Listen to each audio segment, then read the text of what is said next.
Good afternoon, good afternoon. कैसे हैं आप लोग? क्या हालचाल? शुभ दोपहरिया। अननोन कह रहे हैं सर सेव कर लो, पैसा नहीं है भाई। प्लेट खरीदने का पैसा नहीं है ना। प्लेट खरीदने, ब्लेड खरीदने का पैसा नहीं है। ब्लेड खरीदेंगे तब सेव करेंगे। कालीन भैया बने हुए हैं। हाँ, मैं कुछ चबाता हुआ और चबाने से याद आया कि एक शेर सुनाता हूँ आपको, शब्दों को चबाते हुए। कि तेरी झील सी गहरी आंखों की गहराइयों में, तेरी झील सी गहरी आंखों की गहराइयों में खो जाने को दिल चाहता है। तेरी झील सी गहरी आंखों में खो जाने को दिल चाहता है। तेरी झील सी गहरी आंखों की गहराइयों में खो जाने को दिल चाहता है। न जाने कौन सा नशा है किताबों में, खोलते ही सो जाने को दिल चाहता है। तो सभी प्यारे बच्चों को नमस्कार, बहुत बहुत नमस्कार। पढ़ाई के नाम, है ना, पढ़ाई के नाम पे टेंडर करने वाले बच्चों को बहुत बहुत नमस्कार। यकीन 4 पॉइंटों के रेडॉक्स रिएक्शन के इस पहले लेक्चर में आप सभी का बहुत बहुत स्वागत। दूसरा चैप्टर हमारे सिलेबस का रेडॉक्स रिएक्शन आज शुरू होने वाला है। हालांकि बहुत सारे बच्चे बहुत ज्यादा एक्साइटेड, बहुत बढ़िया आप लोग परफॉर्म कर रहे हैं, बहुत बढ़िया पढ़ाई चल रही है आप लोगों की, बहुत बढ़िया आप लोग कर रहे हैं। डाउट सेक्शन में लगातार बढ़िया रिस्पॉन्स मिल रहा है, अच्छे क्वेश्चंस पूछ रहे हैं आप लोग, देखकर अच्छा लग रहा है। जो कंटेंट आपको दे रहा हूं वो आप सॉल्व भी कर रहे हैं। हालांकि बहुत सारे बच्चे जिंदगी में केवल मोहब्बत ढूंढ रहे हैं, है ना, जिंदगी में केवल मोहब्बत ढूंढ रहे हैं। वो मोहब्बत ढूंढने आते हैं, मोहब्बत ढूंढ के चले जाते हैं। तो खैर, नया चैप्टर शुरू करेंगे आज, रेडॉक्स रिएक्शन। रेडॉक्स रिएक्शन को शुरू करने से पहले थोड़ा थोड़ा, छोटा छोटा 2-3 कॉन्सेप्ट है, वो मैं आपको बताता हूं और उसके बाद हम लोग शुरू करेंगे रेडॉक्स रिएक्शन। आज हमें पढ़ना है introduction to oxidation number. Oxidation number का इंट्रोडक्शन आज हम लोगों को सीखना है कि ऑक्सीडेशन नंबर क्या चीज होती है, कैसे इसको निकालते हैं। लेकिन उससे पहले कुछ कुछ क्वेश्चंस करेंगे छोटे छोटे, मोल कॉन्सेप्ट के पहले आधा घंटा, और लगभग 2 बजे के आसपास ये चैप्टर की शुरुआत होगी। 2 बजे का मुहूर्त हमने निकाला है, ठीक है ना। जैसे एक कल मैंने आपको कराई थी एक प्रॉब्लम्स, आइसोमॉर्फस वाली प्रॉब्लम ना, ऐसे ही एक प्रॉब्लम आती है scale shift problem. Scale shift problem, हम जो भी मेजरमेंट करते हैं वो सारे के सारे मेजरमेंट कार्बन 12 के स्केल पर करते हैं, है ना, कार्बन 12 के स्केल पर करते हैं। लेकिन अगर हम कार्बन 12 का स्केल चेंज कर दें तो जो नया स्केल बनता है उसे हम लोग नॉन कन्वेंशनल स्केल कहते हैं। उसे हम लोग क्या कहते हैं? नॉन कन्वेंशनल स्केल कहते हैं। इसमें हम 3 तरह के प्रॉब्लम्स करते हैं। स्केल शिफ्ट प्रॉब्लम्स में आपको एक बात याद रखनी है, मास ऑफ वन एटम या फिर एब्सोल्यूट एटॉमिक मास या फिर actual atomic mass never changes. क्योंकि आम क्या होता है? आम होता है number of nucleons np plus nn, और एनपी प्लस एनएन कोई चेंज करने वाला इस दुनिया में पैदा नहीं हुआ। चाहे तुम कार्बन का स्केल ले लो, चाहे तुम हाइड्रोजन का स्केल ले लो, चाहे तुम ऑक्सीजन का स्केल ले लो, चाहे तुम दुनिया में किसी भी चीज का स्केल ले लो, ठीक है। इसमें 3 तरह के क्वेश्चंस बनते हैं। पहला आवोगाड्रो नंबर चेंज प्रॉब्लम, जो कि मैं आपको करवा चुका हूं, ऑलरेडी डन, आवोगाड्रो नंबर की चेंज की प्रॉब्लम। दूसरा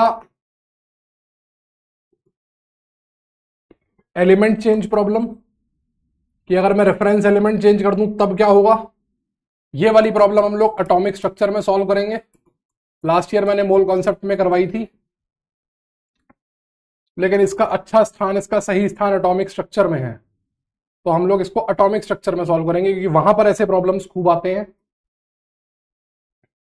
थर्ड आता है fraction change problem, AMU fraction change problem, जो आप लोगों के मॉड्यूल में भी दिया हुआ है और जो आप लोग बार बार मुझसे पूछ रहे हैं, उस पर मैं आपको क्वेश्चन कराता हूं। देखिए, राम क्या होता है? राम होता है रिलेटिव एटॉमिक मास, ठीक है, रिलेटिव एटॉमिक मास, जिसमें हम ये पता लगाते हैं कि किसी भी एलिमेंट का एक एटम, किसी भी एटम का, सॉरी, किसी भी एलिमेंट का एक एटम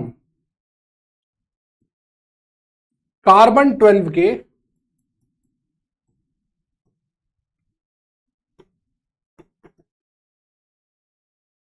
एक एटम के 1/12 से कितना गुना भारी है, यही तो पता लगाते हैं। मैंने आपको बताया था एक बीज का कितना गुना भारी है। 12 बीज होते हैं, 12 बीज में से हम एक बीज निकालते हैं, वो एक बीज 1/12 हो जाता है। याद करें, आपको पूरा बीज वाला डायग्राम बना के दिखाया था। अब देखिए है क्या भाई साहब, पिक्चर ये है कि रिलेटिव तो रिलेटिव होता है, रेफरेंस होता है, रेफरेंस होता है। और रेफरेंस अगर आप चेंज कर देंगे तो रिलेटिव एटॉमिक मास तो बदलेगा, उसे बदलने से कोई रोक नहीं सकता। रिलेटिव एटॉमिक मास तो बदलेगा, ये चीज वेरिएबल होती है, ये चीज वेरिएबल होती है। क्यों वेरिएबल होती है? क्योंकि ये किसी की तुलना में निकाली गई है, क्योंकि ये किसी की तुलना में निकाली गई है, किसी के कंपैरिजन में निकाली गई है। और कंपैरिजन का स्केल यदि आप बदल दोगे मेरे बच्चों, मेरे प्यारे बच्चों, तो ये चेंज होगा ही होगा। जैसे फॉर एग्जांपल आप हैं, आपका एक दोस्त है डब्बू, आपका एक दोस्त है बबलू और आपका दूसरा दोस्त है डब्लू। पेपर हुआ, आपका स्कूल में पेपर हुआ, आपके आए 100 में से 70 नंबर आए, डब्लू के आए 100 में से 90 नंबर और बबलू के आए 100 में से 50 नंबर। आप गए अपने घर पे, तो घर पे आपका बट ऑब्वियस है 70 नंबर से स्वागत होगा। 70 नंबर अगर आप लाए हैं तो आपका बहुत प्यारा स्वागत होगा, डंडों से, जूतों से, थप्पड़ से। उस स्वागत में जब आपने अपने आप को डिफेंड करना था तो आपने कहा कि बबलू के भी तो देखो 50 नंबर आए हैं, मेरे नंबर बबलू से तो ज्यादा आए हैं, मेरे नंबर बबलू से तो ज्यादा आए हैं, बबलू तो 50 ही नंबर लाया है, मेरे नंबर बबलू से 20 नंबर ज्यादा हैं। क्योंकि हम अपनी तुलना हमेशा उस दोस्त से करते हैं जिसने हमसे भी बुरा किया होता है, जिसने हमसे भी बुरा किया होता है। ये हमारा स्टाइल होता है। और क्योंकि घर वालों का स्टाइल अलग होता है, वो तुलना उस दोस्त से करते हैं जो हमसे अच्छा कर रहा होता है। तो घर वालों ने क्या किया, घर वालों ने बोला कि अच्छे बेटे बबलू से कंपेयर कर रहा हूं, डब्लू को देखो, डब्लू का 90 नंबर आए, डब्लू से 20 नंबर कम भी तो है तुम्हारे। तो जहां बबलू की तुलना में तुम्हारे नंबर ज्यादा हैं, डब्लू की तुलना में तुम्हारे नंबर कम हैं, लेकिन क्या तुम्हारे नंबर बदल गए? नहीं, नंबर 70 ही है, नंबर तो 70 ही है, लेकिन बबलू के कंपैरिजन में अलग हैं, डब्लू के कंपैरिजन में अलग हैं। तो जब तुम कंपैरिजन का स्केल बदल दोगे तो तुम्हारे मार्क्स का वो बदल जाएगा। तुम अपने आप को डिफेंड करोगे कि मेरे नंबर बबलू से ज्यादा हैं। घर वाले तुम्हें और पेलेंगे, साले डब्लू से तो कम है, डब्लू से तो कम है। क्योंकि घर वाले हमेशा उसी से कंपेयर करते हैं जो आपसे अच्छा कर रहा होता है। ये उनका स्टाइल होता है, ठीक है, ये उनका स्टाइल होता है, समझ रहे हो? तो भाई आपने स्केल चेंज कर दिया, तो स्केल चेंज करने पर क्या हुआ? स्केल चेंज करने पर राम बदल गया, राम बदल गया। तो बस ऐसे ही राम बदल जाता है। इस पूरे डेफिनेशन में क्या चीज चेंज नहीं होगी? ये चेंज नहीं होगा। Mass of one atom of any element, ये कभी चेंज नहीं होता, ये कांस्टेंट होता है। एक एटम का मास ये कभी नहीं बदलेगा, ये कांस्टेंट होता है। और राम पर बेस्ड जितने भी क्वेश्चन होते हैं वो सारे इसी आधार पर सॉल्व किए जाते हैं। राम पर बेस्ड जितनी भी प्रॉब्लम्स होती हैं, all of those are solved on this basis only. इनको सॉल्व करने का केवल और केवल यही एक आधार होता है कि ये चीज कांस्टेंट होती है। इसी के आधार पर हम क्वेश्चन को सॉल्व करते हैं। कैसे करते हैं देखिए, वो क्वेश्चन पूछेगा if 1/6 mass of carbon 12 atom is taken as 1 AMU, is taken as 1 AMU, the atomic mass of या the relative atomic mass of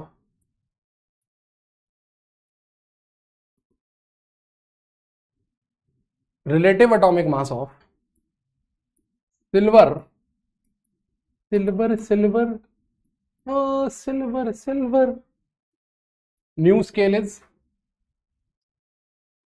54, 108, 216, 432। ये क्वेश्चन है, ये क्वेश्चन आपको सॉल्व करना है। दो तरीके हैं इस क्वेश्चन को सॉल्व करने के। नया रिलेटिव एटॉमिक मास आपसे पूछा है, नया रिलेटिव एटॉमिक मास उसने आपसे पूछा है। ठीक है, गाना अच्छा लगा आप लोगों को? Silver silver silver silver. नया रिलेटिव एटॉमिक मास उसने आपसे पूछा है। ठीक है, पुराने स्केल पर क्या होता, पुराने स्केल पर क्या होता? सिल्वर का राम होता, सिल्वर के एक एटम का mass upon 1/12 of carbon 12, sorry 1/12 of mass of carbon 12 atom. पुराने स्केल पर यह होता। ठीक है, नए स्केल पर क्या होता? नए स्केल पर क्या है? नए स्केल पर नया राम मुझे निकालना है। नए राम का नाम मैंने रख दिया राम डैश। नए स्केल पर नया राम निकालना है, नए राम का नाम रख दिया मैंने राम डैश, है ना? क्या रख दिया? Ram dash. Mass of silver atom, ये तो चेंज होने से रहा, अपॉन, अब मैं 1/6 को बोलूंगा, 1/6 of mass of C12 atom. ये मेरा नया स्केल है। पुराने स्केल पे नीचे 1/12 था, नए वाले स्केल पे 1/6 था गया, बस। पुराने स्केल पे 1/12 था, नए वाले स्केल पे कितना आ गया? 6 आ गया। अच्छा, इसने मेरे को एक चीज दे रखी है, atomic mass of silver is 108 U, ये दे रखा है उसने। ठीक है, ये उसने मेरे को दे रखा है। ओके,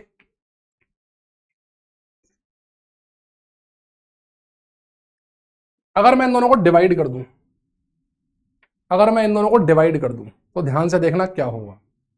सिल्वर के एक एटम का मास और एक एटम का मास ये तो सेम होगा, ये कट गया। ये तो चेंज होने से रहा, ये तो नहीं चेंज होगा, ये कट गया। ये मास ऑफ C12 एटम और मास ऑफ C12 एटम भी कट गया। तो यहां से मेरे पास कितना आ गया? Ram of Ag upon Ram dash of Ag बराबर 1/12 अपॉन 1/6। जब दो फ्रैक्शन एक दूसरे के ऊपर नीचे होती हैं तो दूसरी फ्रैक्शन उल्टी होकर मल्टीप्लाई हो जाती है। 1/6 का 6/1 हो गया और ये मल्टीप्लाई हो गई। हमें सिल्वर का एटॉमिक मास दे रखा है, तो पुराने स्केल पर हम जानते हैं, जो हमारा पुराना स्केल है जो मैंने आपको पढ़ाया है, उस पर राम बराबर आम होता है। यानी सिल्वर का राम कितना होगा? 108। पुराना वाला रिलेटिव एटॉमिक मास कितना होगा? 108। वो मैंने रख दिया 108 बराबर Ram dash upon Ram dash बराबर 1/2। 2 कहां से आया सर? ये कट के आया। मैंने कुछ गड़बड़ कर दी।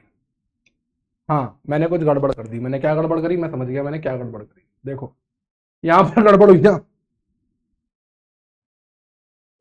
यहां पर गड़बड़ हुई, यहां पर गड़बड़ हुई। देखो, ये होगा 1/1/12 अपॉन 1/1/6। इसको ऐसे लिखो, देखो, राम इज इक्वल टू 1/12 का 12 ऊपर ले जाओ, 12 upon mass of C12 atom. ये 1/12 है, इस 12 का 12 ऊपर कूद गया। ऐसे ही राम डैश बराबर, ये 1/6 का 6 ऊपर ले जाओ, 6 upon mass of C12 atom. Divide कर दो, ये गया कट, ये गया कट। ठीक है, अब राम कितना होगा? राम होगा 108। राम डैश कितना होगा? 2। राम डैश बराबर कितना आएगा? 54। तो इस नए स्केल पर सिल्वर का एटॉमिक मास आ जाएगा 54। नए स्केल पर सिल्वर का एटॉमिक मास आ जाएगा 54। नए स्केल पर सिल्वर का एटॉमिक मास आ जाएगा 54। ठीक है, क्या किया है मैंने सिंपली केवल ये किया है 1/12 into mass of C12 atom, और ये समथिंग अपॉन में था ना, तो इस 12 को उठा के मैंने इधर पटक दिया है, इस 12 को उठा के मैं ऊपर ले गया हूं खींच के, ठीक है, इस 12 को ले जाके मैं ऊपर ले गया हूं खींच के। सर समझ नहीं आ रहा, हा नहीं आता, हा क्या करें, दिक्कत हा, दिक्कत हा,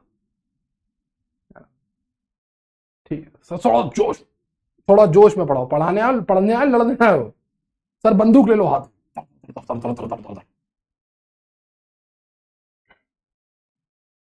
सर जोश में पढ़ाओ, सर कूद के पढ़ाइए, कूद के पढ़ाइए, ठीक है, कूद के, ये तरीका है, ये है लंबा तरीका, इससे हमें मजा भी नहीं आता। आप खुद ही देख रहे हैं मैं कैलकुलेशन में कंफ्यूज हो गया, ठीक है, मजा भी नहीं आया इससे, ना तो मजा आया ना समझ आया।